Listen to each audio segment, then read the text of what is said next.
What is it? The main thing I got from it was like this sense of feeling seen and validated. Well, why does it have to be this way? This book was placed in my hand for this moment. Insightful, learned a lot, wrote some quotes that I'm ready to like paint on my wall. I love this book! That we just kind of pull out some of the big themes that we see and talk about a few different ones. I apologize if most of my contribution has K-pop references. Alternative book title, The Feminine Mystique Part 2. You were really just gay all along. Welcome to Book Club. With Julia. And Victoria. We are two lifelong friends who read a book and talk about it each episode. This is a podcast where we explore new perspectives, and we like to use books as tools for personal and community growth. This week, we are reading a book with a very long title, so strap in. Everyone You Hate is Going to Die, and Other Comforting Thoughts on Family, Friends, Sex, Love, and More Things That Ruin Your Life, by the Scottish comedian Daniel Sloss. The title is very self-explanatory, so I will leave it there. I guess if you want a spoiler warning, this is it.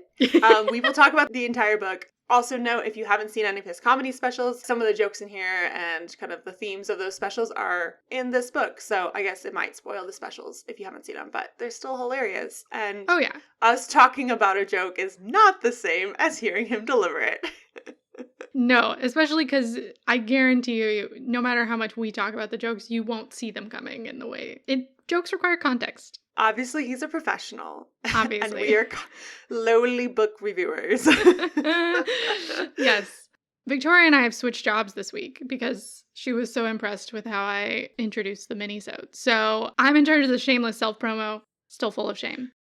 First things first, you can like, review, subscribe on Spotify or Apple or wherever you listen to your podcasts. If you check out the show notes of this episode, anytime we list a book, that book will use an affiliate link with bookshop.org so that if you buy a book from them, we get a very small kickback and that will help us buy books for this show. And then if you really are digging us and you want to support us financially or just like get involved with everything that's going on with us, you can go to buymeacoffee.com/bookclubwithjv and become a member. Just hang out. Recently, Julia and I both created bookshop.org lists. Some of it is things we've read on this podcast. Some of them are things that Julia and I have just read on our own. But Julia put together a great incomplete list of autism books. And I put together a introduction to comic books because it was my introduction to comic books. So I am not, someone who's super prolific and read a lot to give high recommendations. I just here are the 8 things I've read and absolutely loved. So you can go to bookshop.org and check those out. All right. So Daniel Sloss is a comedian that both of us, you actually introduced me to. Yes, I did. Definitely one of those specials where I walked in on part of it and you're like, this is so good. Let's watch it again. And literally, I think that same day or maybe the next day, we watched the special again, which is my favorite way to watch comedy with you is when it's already highly recommended. And yeah, I don't know if we've discussed this on the podcast before, but you've mentioned to me before that you laugh harder the second or third time. Yeah. Because the first time you're just taking it in. And so it's so enjoyable to when we watched Hannah Gadsby together, my first time, your probably 5th time, we laughed so hard. We were falling over each other and crying and weeping. And I also feel watching Daniel Sloss, we've had some really, really good laughs. We still talk about the pad joke. We still talk about it. I know. If you don't know that reference, go watch Daniel Sloss's X. On HBO. Yes. So good. So you heard he was coming out with a book, mm-hmm. and that's why we're reading it. What was your experience listening to this book? Yeah, I follow him on Instagram. He's one of the few celebrities I enjoy following. Once I heard this book, I was that this book was coming out. I was like, Victoria, we have to do this book on the podcast. He's so funny. We both love him. The title is Everyone You Hate is Going to Die. Already I'm on board with his sense of humor. It's going to be great. Probably set a little too high of expectations. If I'm honest. I should have just come in blank slate, no expectations at all, as is often the case with things I'm excited about. But I knew that he recorded the audiobook himself and he had clips of it on his Instagram. So I had heard little bits of it and I was like, ooh, I think I really want to listen to it. So I got a 1 month free subscription to audiobooks.com and then deleted it once I was done with the book because we cheat the system in this house. And It was really nice. It was a bit like listening to a podcast, right? So it was really nice to like walk around and grocery shop to, cleaning my apartment, doing laundry. You know what I mean? Like it was a thing that I would like do other things while I was listening to it, or like while I was eating dinner or whatever. So it didn't have my full undivided attention. And so I definitely missed some things. But so I think treating it more like a podcast really made it fun.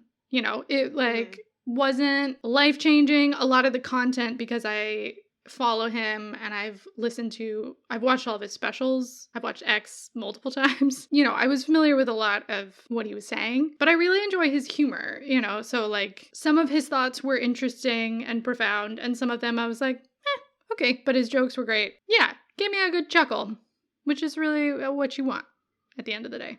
I kind of wish I listened to the audiobook version. I read the hardback version, and I found when I was reading it, I was trying to constantly hear Daniel Sloss's voice in my head to imagine what the delivery would be, because he's a stand-up comic and like a lot of his comedy relies on delivery. Mm-hmm. I think this book was still really funny, but like obviously the mental version of a Scottish accent in my head is not as great as like actually listening to Daniel Sloss himself. My hot take, which we can get into a little bit later, is that the book didn't know its audience. Like, if you don't know Daniel Sloss, there's a very slim chance you pick up this book unless you just think it looks funny and you pick it up and that's it. So maybe there's a few people who, like, don't know him at all and then they get introduced to him through this book. But if you do know him, you're left a little disappointed because there aren't, like, a ton of news stories. Like, I haven't even seen all his specials. I've seen 2 of the 3 that are on streaming platforms.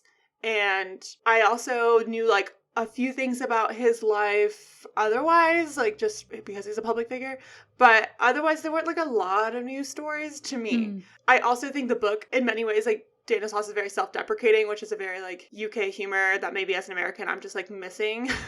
I like will admit like I may not be like catching all of it, but like he's in many ways writing to an American audience. Like he knows this is the US printing of it, so I'm gonna stand on like I'm an American reader and this is how I felt. I feel like he is like almost too self-aware and too self-deprecating that he doesn't know what he's trying to do with this book. Like he'll be in the middle or the end of a chapter and say like, I don't really know what I'm trying to say here. Yeah. And that's funny, I think, once maybe, especially if it's something like really big and difficult, like the chapter on death and his sister. That does feel like, I don't really know what I'm trying to say. He's just a lot of thoughts and feelings. But when you do it like several times in a book, I feel like maybe you should figure out a little bit more about what you're writing before you write it, because I don't think his comedy comes across as he doesn't know what he's doing. I think his comedy is so spot on and tailored. Like his specials like have a point, and there's these amazing callbacks and these like really great through line stories. That's like kind of the hallmark of a lot of Scottish and British comedy, including Daniel Sloss, these like longer narrative arcs that I felt like he kind of missed. But we'll get into it. Overall, it was a fun read. Obviously, we're talking about it, so like we didn't hate it. Yeah. And we think Daniel Sloss is a really, really funny person. And so if this episode encourages you to go watch his specials, that's like all I can ask for. Oh, absolutely. Yeah. Everything you said just gave me an idea. And so we will definitely come back to it later about like, because he has a chapter where he talks about himself and his career, and it's very contemplative, and like you see the chapter change throughout the pandemic as he's writing. And now I have a lot of thoughts, so I'm going to write that down and we'll come back to it. Stay tuned. That's how you do a podcast, right? You tease what's coming later. keep people interested. Anyway. Yes. So Daniel Sloss, he's a Scottish comic known for his dark, transgressive, and deeply funny stand-up comedy. I wrote that. I think it's deeply funny. If you don't think it's deeply funny, whatever, move on. A little bit about his background. His first comedy gig was writing material for Frankie Boyle, who was hosting the show Mock the Week, which is a celebrity panel show in the UK. At the time, Sloss was 16. Wow. And he kind of became like teen comic superstar. Like part of his fame was just that he was so young. It reminds me vaguely of like Pete Davidson, of people knew him because like, oh my gosh, he's so young and he's so good. At age 19, Sloss became the youngest comedian to perform a solo season in London's West End. He had years of sold out runs at the Edinburgh Fringe Festival, which is like a big deal in the UK. Fun times were had. He talks about that in the book a bit. His 7th solo show that he presented at Fringe and toured with was called Dark. And this was eventually, a few years later, picked up by Netflix, so you can watch it there. And Dark is where he shares a lot about his sister, who had cerebral palsy and died when Daniel was 9. And we'll talk a little bit more about this in the context of the book, but a lot of the chapter that's about his sister and disability and those conversations kind of harken back to the conversations he started in that episode, Dark. His next big hit special was called Jigsaw. He toured with it when it was called So? ? I'm glad they changed it to Jigsaw because it's a lot easier to reference that way. Jigsaw is also available on Netflix, and in this special he dissects romantic relationships, and he mentions it a lot in the book because it's kind of like one of his big celebrity breaks, I guess, in his career. One of many, but like this was a big one. His international break, I think. Yeah, his international break. That's a good point. Because Jigsaw and Dark came out on Netflix at the same time. It was like a double feature. He claims that the special has caused around 300 divorces and 120,000 breakups because that many people have told him, I broke up with my partner after watching your special, which is crazy and like kind of cool. Jigsaw's the only one I haven't seen yet. I'm interested to see it at some point. It's probably my least favorite, but it is good. I just didn't relate to it as much. Yeah. And then the special we talked about, I believe it came out in 2019, is called X. It's on HBO. And this is the special where he talks about toxic masculinity. And he will make you laugh until you cry and then also walk away thinking very deeply about the friendships in your own life and how toxic masculinity has interwoven. There are so many references that Julie and I use all the time. Just the other day, I told my friend was explaining this experience of like unlearning things. I mean, in the context of the conversation we were talking about racism, she was like, you know, sometimes I like realize how deep-seated some of these things were that I grew up with, and I'm like, oh my gosh, you need to go watch the comedy special X. Daniel Sloss has this amazing analogy of like a little person running around in your brain, and it's a bunch of filing cabinets, and it's like, what do we think about this? And they're like, oh no, we have not updated this since 2004. Yeah. His name is Nigel, and he's like a little old British man, and he does the accent, and he calls him Mr. Sloss. It's so good. Yeah, I think about that a lot when I'm like, why do I still think that? I don't actually believe that, but that was my knee-jerk reaction. Got to update that file. Daniel Sloss has been on a whole list of TV shows, including 10 appearances on Conan, and I believe he credits Conan for helping him break into the American market. Yeah, Conan's like his uncle, like comedy uncle. Like they're like really close. Daniel also hosts the podcast Sloss and Humphreys on the Road with his BFF Kai Humphreys, who is also mentioned a lot in the book. He is currently engaged to Kara Mitchell, and together they have a son, Kaylin, who was born like a month ago. Yeah! Little baby Kaylin. Okay, so I'm going to summarize this book very briefly, because it's pretty straightforward. My understanding of the premise of this book, the way he describes it in the introduction, is that the thing that has made him internationally famous is the success of Jigsaw and the fact that it's broken up so many relationships, and so that's what he talks about on talk shows. So that's what people know him for. And so he uses this book to sort of broaden his scope and talk about all different types of relationships that exist, so romantic, platonic, familial, etc. And so each chapter, he explores a different one of his own relationships. So with his parents, his siblings, his guy friends, his best friend, previous girlfriends, his country, and eventually himself, and then his current fiance, who was his girlfriend at the time. And so you learn more about his personal story and a lot of his opinions. And there's tons of jokes along the way. And the content of the books mostly aligns with, as Victoria said, the stand-up specials that he's already released, which discuss his sister's disability and death, toxic relationships, toxic masculinity, like those take up a fair chunk of the book. He does not pull any punches, but then he has this bizarre combination, I think that's very Scottish of him, that's like extremely direct and harsh, but there's also tons of empathy and self-reflection and compassion, and it's like the most bizarre kind of combo, but it really works. And there's also a lot of dick jokes. I don't know how he does it, but he does. So yeah, it's a really fascinating combination. And that's it. That's the book. It sounds like I didn't finish that paragraph, but I did. That's...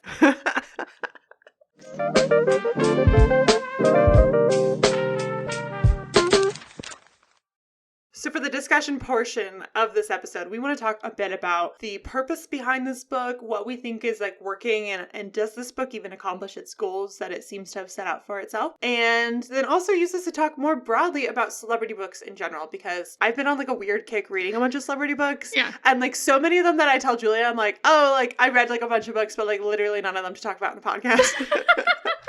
Which maybe that's why I read it, because it's like feels like freedom in a way. Maybe that's why I've been reading a lot of comic books too, because I don't anticipate we're going to cover like an entire like 64 volume comic book series on the show. Anyways, I don't know. I've read a bunch. I have some thoughts. And we're also gonna mention some of our favorite jokes in a way that, might be kind of boring to listeners who are like, I can see how this could be funny, but Julie and Victoria are not Daniel Sloss delivering this joke. They're just referencing it, question mark. But gosh darn it, we like to laugh. So we are going to mention some of our favorite laughs. And because so much of this, I think, discussion will be about like the book and construction and publishing and all these, like, I don't know if esoteric is the right word, but I feel like that's the word to use. A very esoteric conversation about the book. Mm-hmm. Whereas like, it's also really funny, and we don't want to like leave you with a lot of thoughts on this book without mentioning the comedy in it.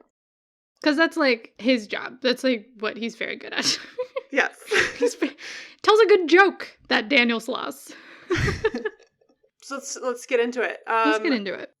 So like you mentioned in the summary, the framing of this book is vaguely like relationships. Mm-hmm. We get a chapter kind of focused on specific kinds of relationships, his relationships, thoughts on his own, as well as like his opinions on others. Like you said, he does not pull back. He's not like couching in like, well, this is my experience and like whatever you do. He's just like, you're wrong. But also like, I care about you. But you just paid me money for the book. So like, you lose. I already won. Goodbye. But also, we should be concerned about vulnerable people. And have you confronted your own privilege recently? Exactly. It's like, you're like, what a journey have I just been on? Yeah, it's doing a lot. And I don't know if the premise is super expandable, like he had an hour comedy special that covered a bunch of different type of things, but then came back around to this central theme about like toxic romantic relationships. And there was like a thing that he learned at the end. But it's like a very tight story that kind of goes back and forth. And he has like a very specific sort of storytelling style. And his specials are very complete units in and of itself. And so then when you take a stand-up special as a premise and try to expand it into a book, I don't know if it worked, because like, yes, essentially each chapter is a different type of relationship. So like there is an overarching theme. We're not just wandering aimlessly through his life, which I appreciated, right? It had some sense of direction and like paring down the stuff that we don't need. But yeah, it felt like it was like too small, too narrow, and too broad at the same time. And I don't know how to explain that better. Do you know what I'm saying, though? Yeah, so like the topic is really broad, relationships, period. And it does go fairly broad, like relationship to your own country, and then like a lot about his relationship to America and when he thinks about Americans, which was like very self-gratifying as an American. I'm like, thank you for the attention. I appreciate it.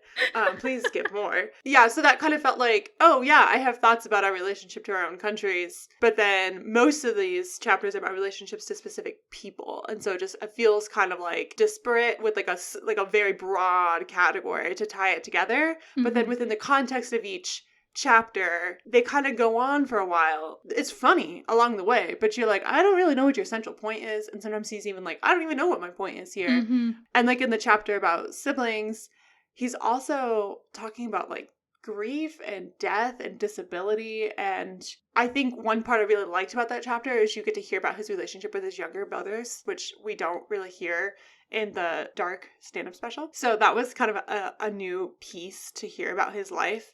But yeah, I think what feels narrow about it is that it doesn't feel like each chapter has an arc to it in the way that each of his specials has kind of an arc to it that gets to like a point. Each chapter is kind of like, here's a topic and I'm just going to talk about it for a long time and then eventually we're at the end and maybe I said something. I don't know. Yeah, it's like what I wrote down, my theory is like the strategy of this book just seemed to be to take.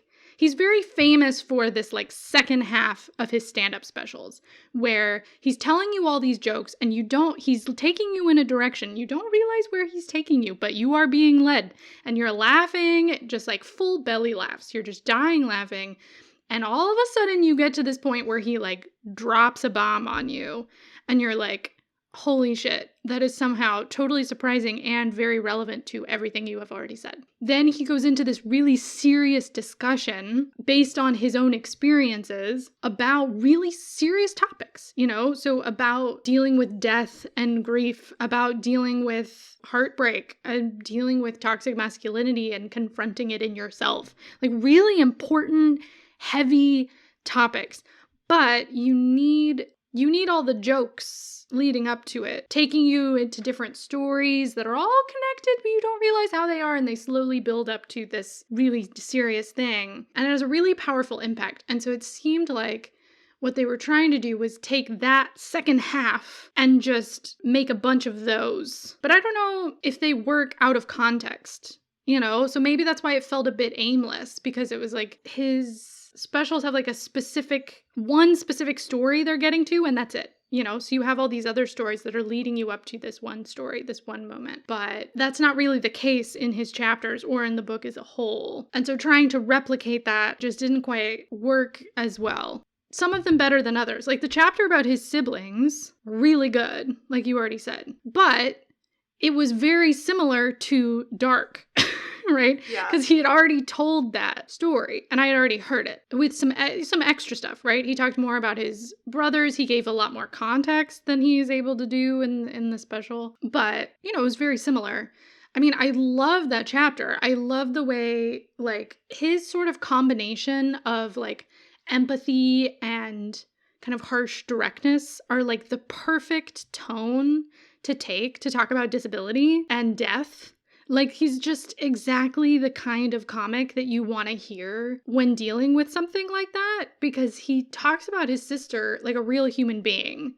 And he would like crack jokes at her, and he talks about how like she was his first audience. Like he was just always trying to make her laugh. And he doesn't pull any punches with her either. You know what I mean? He treats her like she was his little sister, and he didn't treat her any differently. But there were things that were different. And he talks about how it changed him after he lost her and kind of his mentality going forward. Like it's a really great sort of combination of tones. Because a lot of times with disability, like there's like really frustrating and gross and like parts of it, that you've got to confront head on. You've got to make jokes about, and you've got to like you've got to deal with it. You can't. So many people try to tiptoe around it.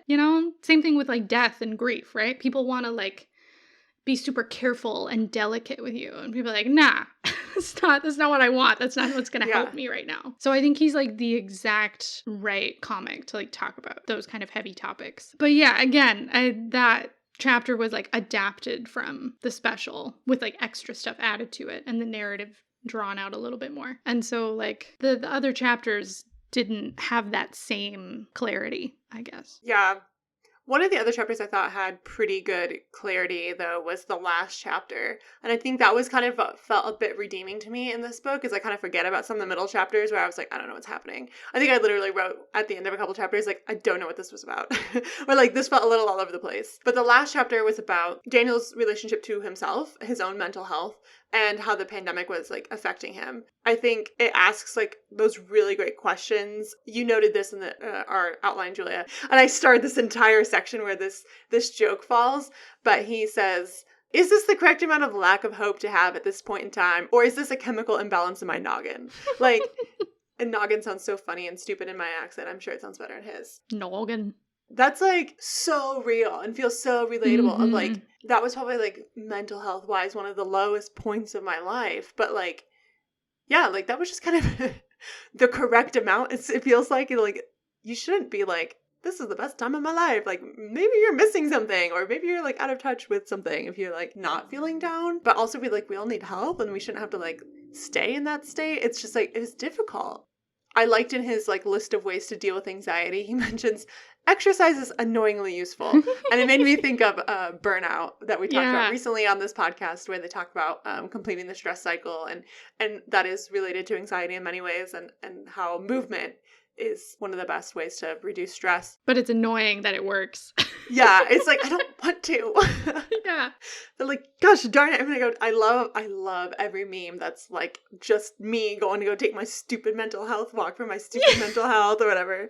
I love it. Every single one of those I watch in full. I will not skip past those. No. Another great one in this list of ways to deal with anxiety, he says, meditation is another way.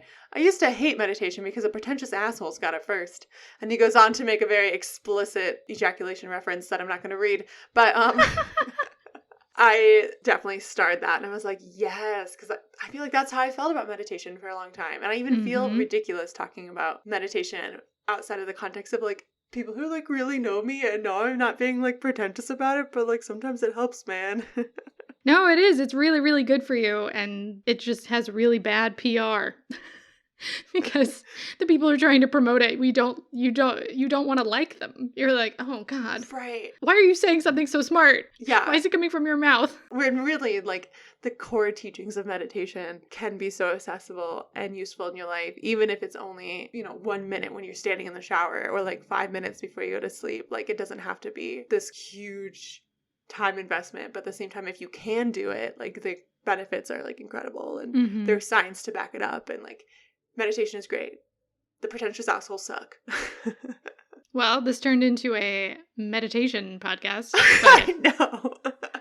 Yeah, it was a really good chapter. Probably my favorite one in the book because it was all new content and it was him kind of doing what he does best, where there was a ton of jokes. It was a very long chapter. There was like a ton of jokes at the beginning, and then he like basically put it down and then picked it back up a few months into the pandemic and like had a totally different perspective and talked about his like mental health journey during lockdown and like confronting himself, and like, so it has a real arc to it and was super relatable and had a bunch of good jokes. And so part of me wanted that to be what the book was about. It's like, I want his take on like the last 2 years of our lives. That's what I want. I would pay good money for that, which I'm sure he's like been on tour for a couple months now. I'm sure that's what he's talking about. Yeah, like that section worked so well and it made me really excited. And I was like, this is the Daniel Sloss that I know. Yeah. But it was interesting. That chapter also gave us some insight into why the book was created. And it also kind of tells us like, oh yeah, he wasn't able to do his job for a long time. Like his whole job is like touring and performing and like going to nightclubs every night to work on his material, and like he like physically couldn't work.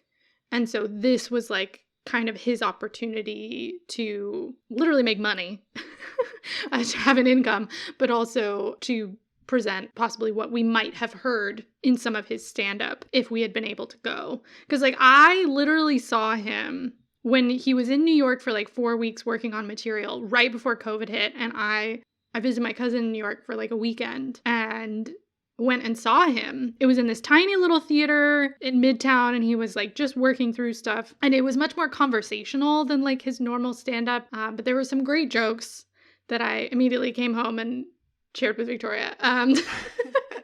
And some of the stuff that he talked about in the book, I recognized as like, oh, this is probably what that material became, what he would have done if he had been able to go on tour. And so I feel like this chapter reminds you of that, like the context of like when and how this book was created, which leads us to think about like the publishing process. You had some thoughts about that. So one thing I thought was, we've talked a lot about how this book is very similar to a lot of his stand-up specials, but one thing that is very specifically different is that the book is very self-aware about the entire publishing process. He will address his editor directly and leave snarky footnotes, but like, my American editor says, you dumbasses don't know what this word means. Like, here's what this word means, because he uses a lot of slang that Americans may not be familiar with. So some of the book is written like directly to the reader, and that's like, how you would expect a book to be written to the reader.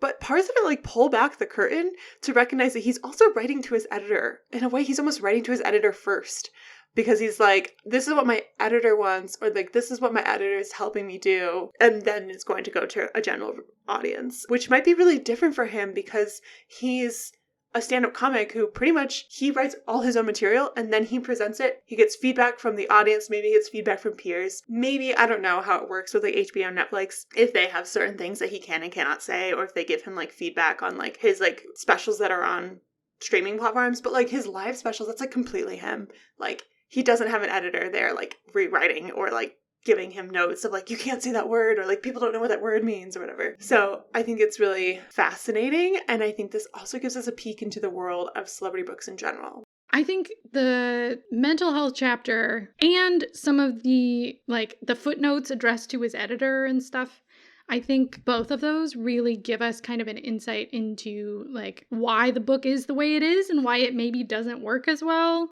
is because he He tells you exactly how his writing evolved and where he was emotionally throughout the pandemic. And he was writing this during the pandemic, and it changed him. And he's in a very different place, and he seems to be kind of in transition and maybe less confident, and maybe like doesn't really know what he wants or what he thinks anymore. And he seemed much less confident in his own work and very insecure about like, maybe why am I publishing this at all? And so I wonder if some of that, the self-awareness of like making jokes to his editor, or making jokes of like, this book is probably shit, but you already paid me, so haha, I win, kind of felt like maybe he doesn't know why people might want to read it. Like, why am I making this book, Which does feel like a very 2020 state of mind. Yes, exactly. Does anything even matter? What are we even doing? Exactly. That's a good connection. I like that.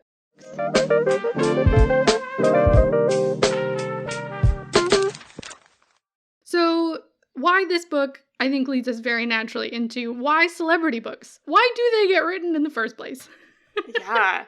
So we want to talk about the value for all the stakeholders here. So when we're talking about celebrity books, it's not just us readers. There's a lot going on. I mean, this is true of all books, but I feel like it's very pronounced with celebrity books. Yes. And by celebrity books, we mean people who are famous for things not writing books, writing a book. We're not talking about memoirs by established authors whose like whole life is about writing books, but like a comic writing a book, or a actress writing a book, or a business person writing a book. So for the publishing industry... Should I talk about this one? Yeah, go ahead. Yeah, the thing that I know the most about, having worked in an independent publisher, is that celebrity books keep the lights on. In a dying publishing industry, what the book people who work at publishers really want to make and present to the world, obscure indie books that are all about the craft, but those only sell like 100 copies, and so you've just lost money. And so similar idea to film studios making these big blockbusters that sell a ton of tickets that can fund the independent films or the smaller films. Celebrity books keep the publishing houses open because they sell a ton of copies, because people will just buy them because they know the person and don't read very often, or might not even finish it, or might not care if it's any good, right? You get a much wider audience because of the name recognition. Yeah. And then as a reader, the value, like you said, some people might read this or pick this up and buy it, even if they don't like read often, or even if like, I've never read a book by Daniel Sloss, but I just went and bought his hard copy that just came out. I never buy hard copies, but because it was Daniel Sloss and we want to talk on the podcast, I bought it. Go to buymeacoffee.com/book club with JV to help fund our books. Yes, please. But we buy books as readers of celebrities because we want that behind the scenes look at a very shiny person. We want to see them look not so shiny. We want to hear, if we're super fans, we want to learn even more. We want more details about the celebrity we love. I particularly love reading celebrity books written by or interviewing musicians, because I feel like the art form is so different between what you get from a musician in their work versus like their actual lives. And I find the industry super fascinating. My brother works in the music industry, so I feel like I have like a few pieces and I like love to hear it, and I love to hear how people are connected, and like especially when it comes to songwriting, it can be very, very personal, and it can also be like 7 people in a room trying to write a hit, and it's sung by one person who gets a lot of starlight, but maybe isn't the person who, read the whole thing. I love books about like the journey of getting there. I think it's very encouraging to be like, this person also had to try very hard and like work their way and kind of like rough it for a while. There's also a lot of value for the celebrity author. Obviously, they're choosing to do this. Many of them work with ghostwriters. I would firmly believe Daniel Sloss did not, because he is a writer. Yeah. Even if his writing is usually comic or comedy stand-up. But even if you work with a ghostwriter, that's like a lot of work. And so books can offer like a new income stream. So if you're a freelancer or small business owner, like diversifying your streams of revenue is really important. We saw this a lot in the pandemic for people who are used to performing on stages in front of lots of people, like Daniel Sloss and musicians. A lot of people started podcasts and wrote books and wrote blogs and like started doing things they can do from home because these other income streams were drying up or on like indefinite pause. And it's like an ongoing passive income. Like they just do it once and then it's there forever. Yeah. And if your book sells really well, you can make money from it for a long time. Get those royalties. Ka-ching. money aside and like publicity aside and like the hustle to keep your name relevant in a world where everyone only gets 15 minutes of fame, blah, blah, blah, whatever. I think there's also some very like relatable feelings that many celebrities might have with each other. I'm not a celebrity, I wouldn't know. But I have a feeling that it could be very therapeutic or maybe even very empowering to take back and own their story, especially if they get a lot of attention from the media. One of the memoirs that's been on my list for a long time is Jessica Simpson's memoir. It got a lot of buzz when it came out, and I get the sense, I haven't read it yet, I get the sense that it's one of those of like, here's her chance to tell her story and kind of take back parts of her life and give her point of view on it, that maybe people only know what was in the tabloids or what was in the press. So it can be a very empowering act to like own and write your own story. I think it's powerful even if you're not a celebrity. Go write your own story. Okay, so you, as you've said, read a lot of these. I've not read nearly as many because I'm very picky about celebrity memoirs, but you read a lot of them. So what do you look for in a celebrity book, celebrity memoir? I think I picked out like 4 things that kind of like are requirements. If I'm going to give a celebrity memoir like 5 stars, it needs to at least have all these things. The first is like, this is a book. It's not just the events of your life. It's like, it's a full-on book. Give it a beginning, a middle, an end. Give us some narrative tension. Show us some character development. Cut out the parts that like don't actually matter to the main story you're telling. Like, you are allowed to edit. This is a book you're writing. It doesn't have to be a play-by-play of your entire life. That's what sitting around with your girlfriends chatting about. Remember when we did that thing? Is like, that's the time to tell all the mundane details and reminisce, because it means something to your group of friends or your family. It doesn't mean as much to your reader to hear this random side story that does not connect to something else. All good writing, show, don't tell. Don't just like tell us, and then I did this, and then I did this, and then I did this. Like, show us what that meant.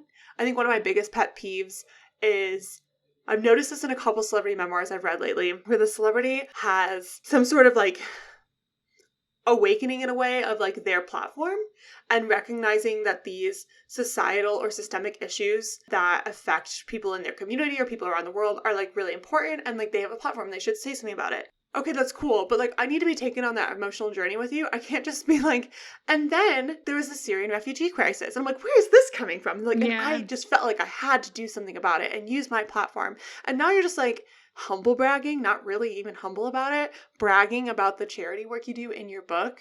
Like, unless it's a through line to your story, don't include it. We don't need it in your memoir that you like raise a bunch of money for something. Like, that can be part of your story that you tell in other places. Or if it is really, really crucial to your development as a human, as the character, the main character in this memoir, build it in. Show us how you got there. Don't just tell us. That's a very, I don't remember her name, but Jamila Jamil's character in The Good Place, that's like very her. Yeah. The humble brag about all the money she raised. Go watch the show. It's great. Okay, so that's number 1 is like, write a book. Don't just tell events of your life. Number 2 is tell us stories we haven't heard before. Tell us something that we don't know. Something I particularly look for is like, a lot of times the value of a celebrity book is, you know, they have something that they're really famous for. But this book is a chance for, as you said, for them to tell their own story, give a peek behind the curtain. So if you're talking about a super public event, share the side of the story that no one else knows, right? That only you, from your point of view, could tell. That's what we're looking for as an audience, right? Not so much like, don't tell us what happened, what was in the papers. We know what was on Twitter. We know the public story or the scandal, or we know how people were talking about it. We want to know what it was like for you. That's what I'm looking for. An example of someone who does this really well was Michelle Obama's book. Yes. Becoming is the name of that book. We had an episode on it. It was a really fun time to talk about it. I think she did a really great job, and part of it is because of her role as the first lady. Like, there were a lot of stories that she couldn't necessarily tell, or it wasn't like her platform to tell because it was about Barack Obama's campaign. But in her book, she gets to tell about her emotional journey and her relationship to her husband and her children, and like how winning the Democratic nomination, winning the presidential election, and winning the re-election, like how those felt for her. Like, we didn't need to be told that he won. We know. We were there too. But like, I think she did a really good job. I know she had ghostwriting help, which is awesome to have that like narrative structure support. I felt tension. I knew he was going to win these races, but I still felt the tension because of the way she talked about the emotional journey. Absolutely. The third requirement I have, I think Julie and I both talked about this a lot in our discussion already, of everyone you hate is going to die. But we want you to pick a theme or a guiding story. Yeah. Like, give us a reason why all of this writing is in one book. We don't want, like, this is my life. Again, we don't want just, like, events. We want a story. This is my life is way less interesting than, as you mentioned, Tina Fey's memoir, Bossy Pants. The story there is, this is how it felt to be the only woman at my level of comedy. So much more fascinating. I want to hear Tina Fey talk about that. If I wanted to hear Tina Fey talk about her life, I could just go like read her Wikipedia and like listen to a bunch of like random interviews and like those like weird references in Wikipedia where it's like Tina Fey particularly likes hot dogs or something like that. Okay, that's her character in 30 Rock. But like, and then it's just like a footnote to a random interview when like someone asked her like, what's your favorite food? But having that guiding story or that theme that's like a little more structured can kind of pull the whole book together. I would say think of it like a movie, right? So if you think about like, this is a complaint I have a lot with celebrity biopics as well, especially the recent slew of musician films that they're doing. Now they're doing one about Elvis that I'm just like, ugh, okay, fine. If you're doing a celebrity biopic, pick a story. Don't just tell their whole life story. That's not what it's for. Like, we know what happened in their life. Like, pick a part of it or pick a certain theme that you're going to carry through. So it's a very, very similar thing, but you're writing a biopic about yourself. And lastly, as we've alluded to many a time, have a good editor. Like, you don't have to write this alone. Just because you're famous for doing something doesn't mean you automatically become a great author. Even the greatest professional writers of our time have editors who shape their work and tell them, like, this doesn't work, or like, I'm confused here, or like, you know what, let's tighten up this whole section. I know, like, there's still like things in the publishing industry, like there's deadlines, there's page counts you have to hit, but like, just work with someone to get there. Like, have a good editor, find that right person to partner with you to write that story. Kudos to the editing team behind Michelle Obama's book. It was so long and I was so excited to read the whole thing. Like, I don't think I could have stuck it out to read that long of a memoir of literally anyone else, unless it was written with that kind of attention to narrative detail. So in summary, the 4 requirements for all the celebrities listening: when you go to write your memoir, write a book, tell a story we haven't heard, pick a theme, and have a good editor. All right. So we wanted to talk about some of our favorite jokes from the book. And as we said, I don't know if they're going to go well. In Iowata on Top, we just like giggled the whole time. I don't even know if you could understand what we were saying. But we had a good time. So we wanted to share some of our favorite little tidbits from the book, some of our favorite jokes. First one for me, he had a really good comparison between like an analogy for sex education in schools and just in society in general and the treatment of sex. And it was like, imagine if it was food instead. So like you'd never eaten before in your life. And then when you hit 12 or 13, you start growing a stomach and suddenly you have this new appetite. And so it frames sexual desire as an appetite. And then like society would teach you how to eat. You know what I mean? Like we're taught how to cook. We're taught what's nutritious for us. We're taught to find what flavors we like and to try new things. And, you know, like we're taught how to feed that appetite, but we're not taught nearly as well how to feed the sexual appetite and how to be respectful and like all these other things, right? And so that comparison I thought was amazing. Such a great premise. And then he just like riffed it in so many directions. That was both like informative and funny. Yeah, which is like what he does best. Okay, one I absolutely loved. Again, it wasn't even a joke. It was just like, wait, what? Apparently we're all misquoting the phrase blood is thicker than water. Dude. Because usually people say that to mean like, you know, familial blood is more important than like the watery connection of friendship. I don't know why friendship is considered watery, but it is. But the full saying is actually the blood of the covenant is thicker than the water of the womb, which is the exact opposite of what people mean when they quote that. And I was just like, thank you, Daniel Sloss. I needed to learn that. I just imagined a bunch of like witches drinking a cup of blood. I was thinking of a bunch of dudes in some sort of like secret society, like slicing their hands, doing a little handshake. But yeah, same deal. We're both on the same page here. Yes, that's exactly the same thing. I think with covenant, I imagine like a grail, or a cup in like a religious ceremony. You grew up with communion. Can you tell? I think that's even part of like the phrasing, isn't it? Like, this is my covenant or something like that. I don't remember. Mm-hmm. This is new covenant in my blood. It's literally a blood reference. And I think it is in relation to the church, like the blood of the covenant. So like it means that your ties to your newfound church family are stronger than your blood family, I think is where it originally came from. Water of the womb family. Water of the womb family. Okay.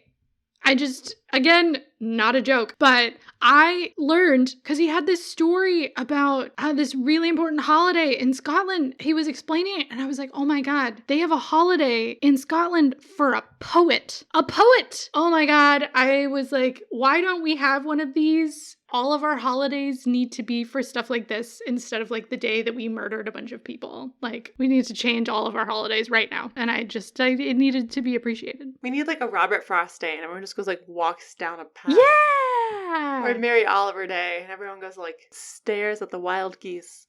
Yes, absolutely. Or it'd be funny, it's a Mary Oliver parade and everyone dresses up as wild geese. Or an Emily Dickinson Day and everyone stays home. I like that. I feel like that was 2020 though. That was like Emily Dickinson year. we had an Emily Dickinson year. Ooh, I wanna start making that a thing. You know, people will say like, oh, during the Panini or during the Pandemi, or like just like not actually say the word pandemic. That's what I want to do. In the year of Emily Dickinson. One of my favorite jokes, you always have to impress your partner's best friends. It's like being brought in front of a series of judges who decide the fate of your relationship. They bring you out and parade you in front of their closest friends. Does this appease the coven? He refers to a group of female friends as a coven, and I was like, that's exactly what happens. Exactly. That was so good. I literally just wrote dead. My last favorite joke is that Victoria's actually going to read it for me because I do not have a physical copy. This one's for Julia. Thanks. After I wrote that opening, I immediately read it out to my girlfriend with no context because I love to test the boundaries of love and acceptance. I got to watch her love for me slowly leave her body through her eyes in a way that made me sympathize with Chris Pratt, as I imagine it's how every woman he has ever opened up to has reacted. You believe what? But I loved Parks and Rec. How could you be so stupid? This is horrible. You're so handsome. All caps. Please stop praying, Chris. You're just making it worse. I think that was my favorite part of the book. Oh my God. And it was in my favorite chapter. That just destroyed me. I was walking home from getting groceries and I almost dropped them because I was cackling. Because that's exactly how I feel. I don't know him personally, but every time he talks now, I'm just shh, shut up, stop talking. I loved him in Parks and Rec and then he just went, ugh. So disappointed. I appreciated that joke. And I'll end this with one of my favorite lines. I'm a genius. Nay, a god. Nay, a horse. And it's best read on the page, which I think that's why I like it so much, because it's a joke for the page instead of his typical stand-up comedy. Because nay, a god is spelled N-A-Y, and nay, a horse is spelled N-E-I-G-H. And we just love a good homonym. We do. Good homonym joke. Homonyms, right? That's the one that they sound the same, but they're spelled different, and they mean different things. Okay. Because there's also homophone. Ah. Okay, so homonym is a category. Someone made this very good Venn diagram for dictionary.com. A homograph is two words that are spelled the same, but mean different things. So lead, like a heavy metal, and lead to show the way. Homophone is words that are spelled differently and mean different things, but they sound the same. Pair, pair, pair, two, two, two. But both of those are types of homonyms. It's kind of like the square rectangle thing. Every homophone is a homonym, but not every homonym is a homophone. This has been a linguistic lesson with Victoria and Julia. We need a little jingle for that. Yeah. Da-da-da-da-da-da.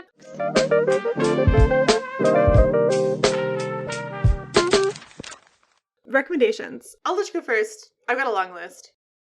I just have one. Bossy Pants by Tina Fey. Probably my favorite celebrity memoir. That's it. It's very good. She's a very good writer. Okay, a few.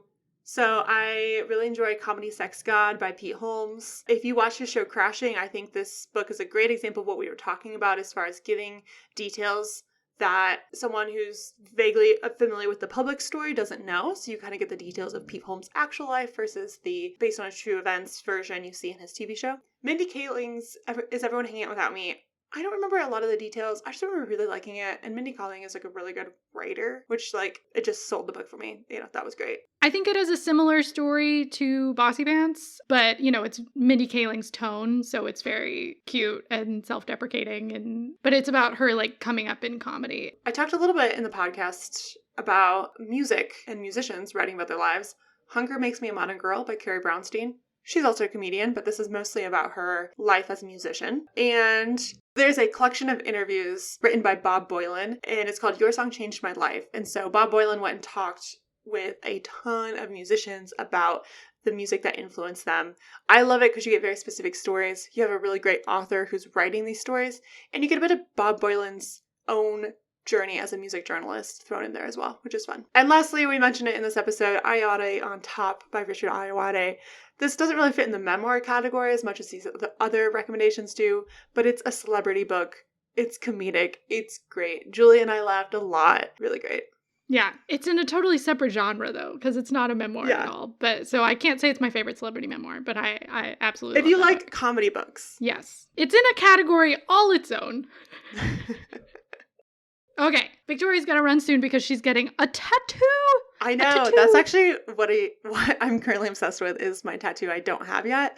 But I literally was so excited I could like hardly sleep last night. Aww. Also, I got bangs. Julie can't see them because my hair is up right now. I'll send you a picture when my hair was like styled. But it looked very 70s. They're kind of like little curtain bangs. And I'm very about it. I think I look cool. I'm excited for you. This is a whole new chapter in Victoria's look. I know. So I recently discovered this TV show from Thailand, which you can watch on YouTube on the official channels. It's called Not Me. That's the English name. And the best way I can summarize it is it's a series about a queer anti-fascist biker gang who are also in law school. If that doesn't make you want to watch it, I don't know what will. This sounds wild, but it is one of the best shows I've seen in a long time. I'm so stoked. There's 2 more episodes left. So by the time this comes out, it should be complete. But yeah, it's so good. I can't imagine this show coming out in the States. I feel like it's groundbreaking on so many levels. It's like queer storytelling at its finest. 10 out of 10. Yeah, I'm obsessed. Oh, also, the sun came out this week. Oh my god. I saw your pictures. It looks so nice. Yeah, I went to the park and just like sat and watched the ducks fight over the women because it's like mating season. So they were like, there's only like 3 girl ducks and like 10 boy ducks, and they were duking it out. Thank you for listening to Book Club with Julie and Victoria. We would love to hear your thoughts on this book or the topic we discussed, so you can share your review and recommendations with us on Instagram at BookClubWithJV, on our website, bookclubwithjv.com, or by leaving a review on Apple Podcasts. You can also visit our website for show notes with links to all of the recommendations and the things bringing us joy. If you don't already, go ahead and follow us on whichever podcast platform you are listening on so that you can be notified when our next episode is released. This episode was co-hosted and produced by myself, Victoria Bruick, along with Julia Clausen. Rebecca Gasme provides us with project management support. Our music is composed by Greg Bruick, and our logo was designed by Gabby Fabland. Until next time, happy reading.